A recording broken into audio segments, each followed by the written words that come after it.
What do you think of the lit test? Oh, I feel like it was pretty good. Yeah, I do too. I don't know whatever it was. Hey everyone! Oh, hey, Maya. Hi, Maya. Where's Miss Carmen? Didn't she say to meet here at 4 o'clock? I think so. Are you the improv troupe? Yeah. A lady stopped by this morning and asked me to give this to you.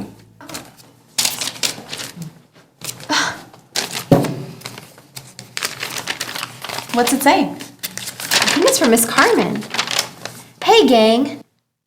You've been working hard on your improv skills, and it's time for a little fun. Today, you're going on an active listening scavenger hunt. Your mission is to take pictures of active listening among individuals and groups. You have everything you need in your notes about the 4 key components of active listening. One of the best ways to learn about the components is to recognize and observe their use by others. Use your camera phones to document examples of active listening as you observe them. Be sure to share information and help each other along the way. That sounds pretty cool. Yeah, it does. Yeah, hey, let's meet back here in an hour. Okay. A scavenger hunt on listening? Really? Yeah, now I've heard of everything. Hold that thought! Will the scavenger hunt lead to a lesson on listening, or will the troupe come up empty-handed? Join the knowledge seekers as they search for examples of active listening in this special 2-part episode of Thinking Aloud.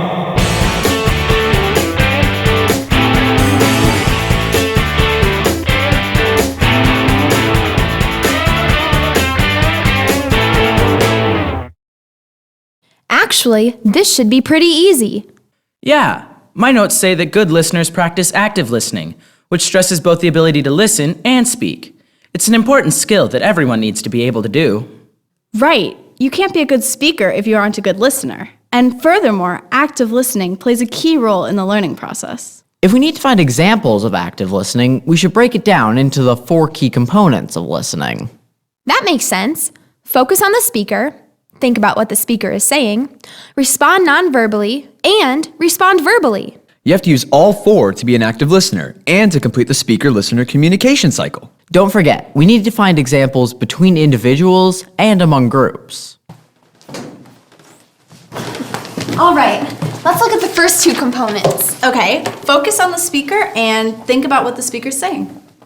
Active listeners stay focused on the speaker. They establish and maintain eye contact and make efforts to ignore and disregard distractive behaviors. These 2 people are maintaining good eye contact. See how they're focusing on each other? It's the same in this one. What's interesting is they moved away from the group in the back so they wouldn't be distracted while they talk. And I snapped one of this guy putting his phone away when his friend showed up to talk to him. Those are great. Hannah, show them the examples we found for maintaining focus within a group. This guy improved his ability to focus by moving closer to the front of the group. I watched this group for a while. No one was distracting themselves or others by using cell phones or laptops. The speaker got their full attention. They all took turns talking, nobody interrupted. They all listened and resisted the temptation to talk to each other while others were talking. I think we covered focus. How about thinking? Thinking listeners work to make sure that they both hear and understand what the speaker is communicating. This is accomplished through reflection and paraphrasing, and by asking clarifying questions. Take a look at this video. Reflection and paraphrasing is the active listening technique in which the listener considers what the speaker just said and then repeats back what they believe was said in their own words. Watch this salesperson. He thinks about what the customer tells him and then repeats it back in his own words. Okay, so you're saying you need something that'll allow you to wear it year-round. You need to be able to wear it for business and also for business casual. Well, I think I have just what you should have. This demonstrates that he truly gets the idea of what has been said. It's a great example of reflection and paraphrasing.